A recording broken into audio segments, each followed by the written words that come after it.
বন্ধুগণ, আমি এইদিকে বেশি যাচ্ছি না। আমরা এসেছি এখানের মধ্যে কোরআন এবং হাদিস থেকে কিছু কথা বলার জন্য এবং শোনার জন্য। আপনারা শুনতে রাজি আছেন না? চলে যাবেন একটু পরে? আচ্ছা, ঠিক আছে। আচ্ছা, আমি কোরআনে কারিম থেকে যে আয়াতে কারিমা তিলাওয়াত করেছি, ইয়া আইয়ুহাল্লাযীনা আমানুসবিরু ওয়াসাবিরু ওয়ারাবিতু ওয়াত্তাকুল্লাহ লাআল্লাকুম তুফলিহুন। আল্লাহ রাব্বুল আলামিন রহমান রহিম ডাক যা বলতেছেন, ইয়া আইয়ুহাল্লাযীনা আমানু, হে ঈমানদারগণ,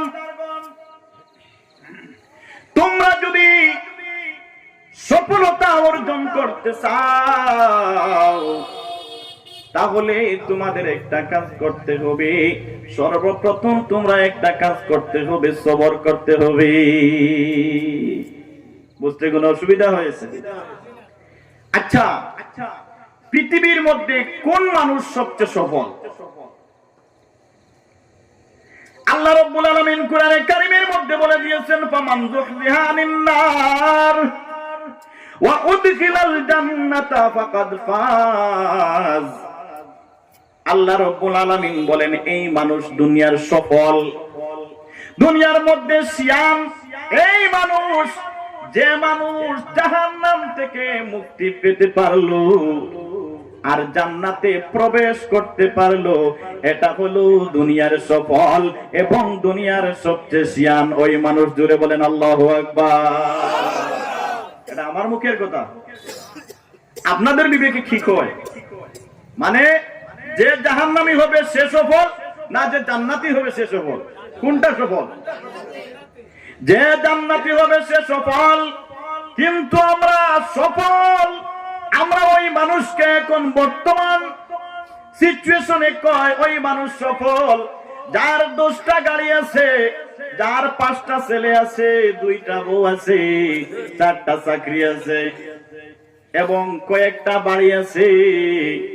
এইগুলাকে মানুষ বলে সফল হয়ে গেছে। ও বন্ধুগণ, না না, এটা সফল নয়, এটা সফল নয়। আল্লাহ রাব্বুল আলামিন, আল্লাহ রাব্বুল আলামিন এই পৃথিবীর মধ্যে মাত্র 10% জ্ঞান দিয়েছেন, 1% জ্ঞান দিয়েছেন। কয় পার্সেন্ট? 1% জ্ঞান দিয়েছেন। আর 99% জ্ঞান আল্লাহ রাব্বুল আলামিন তার কাছে রেখেছেন। তাহলে আল্লাহ রাব্বুল আলামিন যেহেতু বলে দিয়েছেন, ফামান যুহজিহা আনিন নার ওয়া উদখিলাল জান্নাতা ফাকাদ ফাজ, আল্লাহ রাব্বুল আলামিনের জ্ঞান বেশি না আমাদের জ্ঞান বেশি? 1%, মাত্র 1%, 1%। আর 99% আল্লাহর কাছে আল্লাহ নিজে রেখে দিয়েছেন। কিন্তু এই 99% আল্লাহ রেখেছেন আমরা 1% জ্ঞান দিয়ে। আমরা বলি না না, দুনিয়ার 10টা বাড়ি, দুনিয়ার 5টা ছেলে, ব্যাংক ব্যালেন্স বেশি থাকলে সফল। না না, এটা দুনিয়ার কোনো সফল নয়। মানুষ হাসরের দিন এত অসহায় হয়ে যাবে, এত অসহায়, এত অসহায়, এত অসহায় হবে। ও বন্ধুগণ, আমার দুনিয়ার 50,000 বছরে আখিরাতের একদিন হবে, কিয়ামতের মাঠ অনুষ্ঠিত হবে। একজন মানুষ আর একজন মানুষকে বলবে, বাইরে আমরা কি দুনিয়া নামে একটা জায়গার মধ্যে মনে হয়েছিলাম? কি বলবে? মনে হয়েছিলাম, মনে মনে হয়, সামান্য সামান্য মনে হয় আমরা দুনিয়ায় কিছুদিন ছিলাম, কিছুদিন নাই, কিছু সময় ছিলাম। যেমন আগ্রাত যদি একটা খাপ আপনি যদি দেখেন, আগ্রাতের মধ্যে সকাল হওয়ার পর এটা সামান্য সামান্য মনে থাকে কি থাকে না? সামান্য সামান্য মনে থাকে। আবার কিছু সময় যাওয়ার পরে এইটা আবার মনের মধ্যে ভেসে উঠে, আহারে আমি কালকে রাত্রে প্লেন চড়েছিলাম। এরকম হয় কি হয় না? হাসরের দিন মানুষ অসহায় হয়ে ঘুরবে, অসহায় হয়ে ঘুরবে। মানুষের আধ হাত মাথার উপরে সূর্য চলে আসবে। বর্তমানে ওই ওই সূর্যটা আছে প্রায় 9,30,000 মাইল উপরে ওই সূর্যটা আছে। এরপরেও সূর্যের যে মুখটা এটা উপর দিয়ে আছে, কিন্তু বন্ধুগণ আমার, কাল হাসরের দিন সূর্য একদম আঘাত উপরে চলে আসবে আর সূর্যের মুখটা নিচ দিয়ে আসবে। আল্লাহ রাব্বুল আলামিন বলেন, ওই দিন যারা জাহান্নামী হবে তাদের মগজগুলা টক বগে উতরাতে থাকবে। যদি কোনো মহিলা, যদি গর্ভধারিণী মহিলা থাকে, সেই দিন আর হসপিটালের মধ্যে যেতে হবে না। এই গর্ভের কারণে মহিলার প্রসব হয়ে যাবে। জুড়ে বলেন আল্লাহু আকবার। ও বন্ধু আমার, মানুষ এত অসহায়, এত অসহায় মানুষ, এত অসহায় হবে, কিন্তু আল্লাহ রাব্বুল আলামিন বলেন এই দিন মানুষ সফল। কোন মানুষ সফল? এই দিন মানুষ আন্দাজ করতে পারবে, মানুষ বুঝবে যে ফামান যুহজিহা আনিন নার ওয়া উদখিলাল জান্নাতা ফাকাদ ফাজ। সেই দিন মানুষ যদি জান্নাতি হয়ে যায়, ওই মানুষটা সবচেয়ে বেশি সফল হবে, সবচেয়ে বেশি সফল হবে। আর যদি মানুষ জাহান্নামী হয়ে যায়, তার কোনো উপায় থাকবে না। ও বন্ধুগণ আমার, আমি যে আয়াতে কারিমা তিলাওয়াত করেছিলাম, ইয়া আইয়ুহাল্লাযীনা আমানুসবিরু, আল্লাহ রাব্বুল আলামিন বলেন মানুষ সফল হতে হলে সর্বপ্রথম সে সবর করতে হবে, সবর করতে হবে, সবর করতে হবে। মানুষের যদি সবর থাকে না, তাহলে এই মানুষ সফল হতে পারবে না।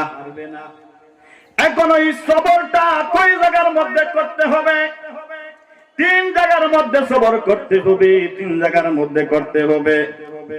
শুনতে চান? 3 জায়গা শুনতে চান? এই 3 জায়গা আপনারা আমল করবেন। 3 জায়গায় যদি আমল করেন, একানের মধ্যে আমি ওয়ারেন্টি, গ্যারান্টি, সিওরিটি দিয়ে গেলাম, সবাই জান্নাতি বলেন সুবহানাল্লাহ। আপনারা জান্নাতে যেতে চান না জাহান্নামে যেতে চান? তাহলে এই সবরগুলা 3 জায়গায় সবর করতে পারবেন তো? 1 নম্বর হলো ইবাদতের ক্ষেত্রে সবর। ইবাদতের ক্ষেত্রে যদি তোমার সবর থাকে না, সবরওয়ালা ইবাদত যদি থাকে না, তাহলে তোমার ইবাদতে কাজ দিবে না। যেমন বর্তমান একটা সিচুয়েশন দাঁড়িয়েছে, কোন মানুষ যদি 1 টাকা সদকা করে, এটা মিডিয়ার মধ্যে দিয়ে দেয়, তার মনের মধ্যে থাকে সওয়াবের উদ্দেশ্য থাকে না, মানুষ দেখানোর উদ্দেশ্য থাকে।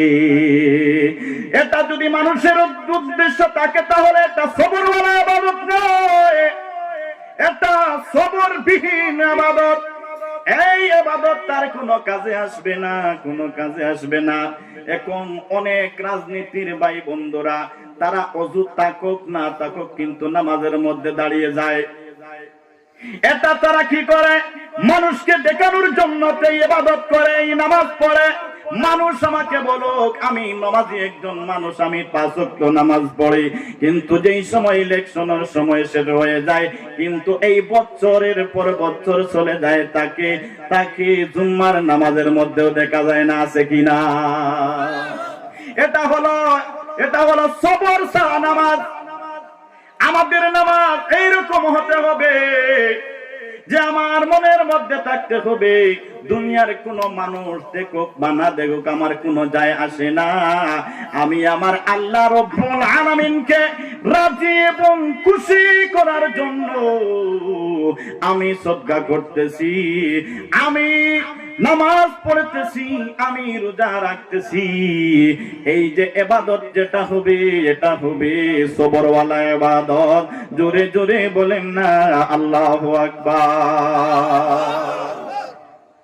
আল্লাহ রাব্বুল আলামিন বলেন, ইন্না সালাতি ওয়া নুসুকি ওয়া মাহিয়ায়া ওয়া মামাতি লিল্লাহি রাব্বিল আলামিন।